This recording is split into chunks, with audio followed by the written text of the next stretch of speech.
Verensokerin mittaus Insmap-puhelimeen liitettävällä verensokerimittarilla. Valitse rauhallinen paikka verensokerin mittausta varten.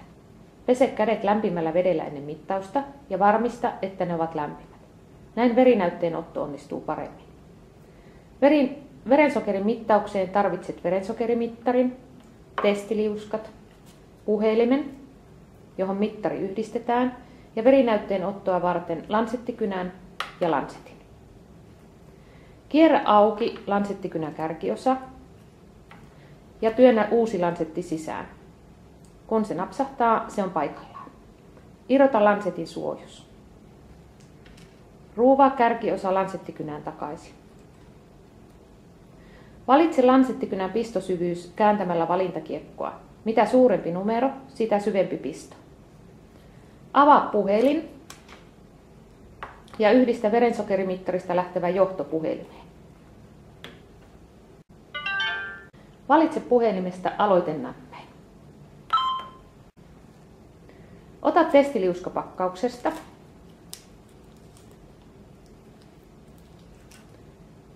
ja aseta se verensokerimittariin.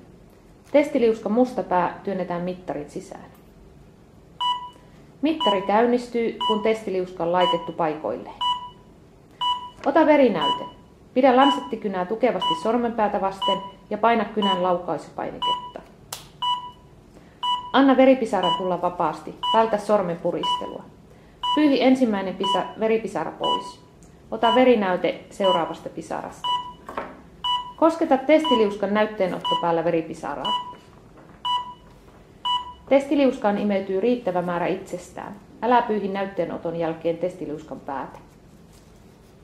Mittari piippaa ja aloittaa laskennan. Mittaus kestää 5 sekuntia.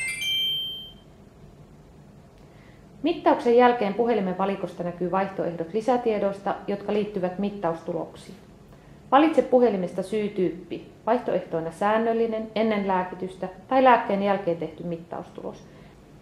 Valitse nuolinäppäimellä oikea vaihtoehto ja paina Valitse näppäintä.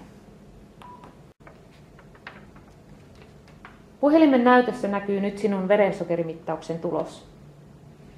Valitse puhelimesta kohta valinnat, jos haluat tallentaa puhelimen mittaustulokset, tai kohta lähettää, jos haluat lähettää juuri mitatun arvon eteenpäin tiedoksi. Jos et halua näitä kumpaakaan vaihtoehtoa, valitse paluu. Verensokerimittari sammuu, kun irrotat sen johdon puhelimesta.